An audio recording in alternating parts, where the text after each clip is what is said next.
We know Genghis Khan was one of history's most influential rulers, yet his burial site remains undiscovered. Where is his grave believed to be located? Let me tell you where his grave is believed to be located. Okay, Burkhan Khaldun, Khan Khenti. Check this out. Khan Khenti. Khan Khenti strictly protected zone area. Okay, so that is the thing.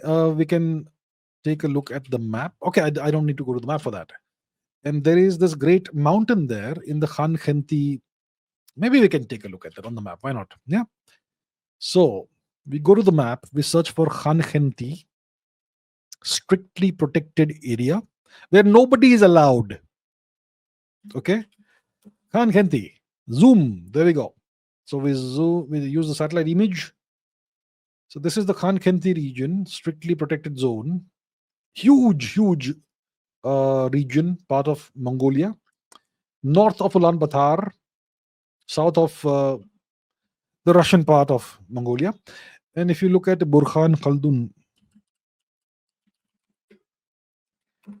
well, this is the mountain that Genghis Khan, you know, he lived in this region and as a child, and it is believed that his grave, his resting place, is somewhere in this region. And like I said, the Khan Khenti region is a strictly protected region. Uh, no one's allowed there during the Soviet era when Mongolia was a Soviet vassal. That region was a no-go zone, and even today, access to the region is strictly controlled. And there have been European expeditions to the region who have sought to discover the resting place of Genghis Khan, but nobody has succeeded thus far. So it is believed, before I elaborate further, let me just put this on the record. It is believed that Genghis Khan's grave, burial place, is in the Khan Khenti region, the Burkhan Khaldun region, somewhere around that place. Now, how do we know that this is the case? See, when Sri Marco Polo, the Italian traveler, traveled to Mongolia, he was told this nice story that when Genghis Khan died, they brought his body back to his childhood, the place where he lived as a childhood, which is the Burkhan Khaldun mountain region, and he was buried there. And after he was buried, the place was trampled over by 1 million horses, apparently, and a river was diverted over the place. So a river flows over the burial place now, and the soldiers who buried him, they were killed, and any traveler who saw what happened was also killed. That's the story that was told to Marco Polo, and this story traveled into Europe. So the Europeans have been fascinated, and the Westerners have been fascinated about finding the burial place, because apparently, if you find his burial place, then it will have a tremendous amount of wealth and gold and treasure and whatnot. So they crave to discover the resting place of Genghis Khan. Now, what do I make of this, me personally? What I have to say about this is that Genghis Khan's burial place will never be discovered. Never, ever, ever, ever be discovered. It won't. Why do I say this? Because, first of all, if you understand Genghis Khan, and I have studied Genghis Khan in great detail for decades, if you understand Genghis Khan, you will understand that he did not care about wealth, first of all. So if he would be buried somewhere, he would not be buried with tremendous amount of wealth or whatever. Secondly, when Genghis Khan's father died, Yesugei, what kind of burial was Yesugei given? He was given what they call a sky burial. Sky burial. I will not Google it and show you the images because not appropriate. What you do in a sky burial is that the person who is dead, who has died, you do whatever prayers, etc. you want to do.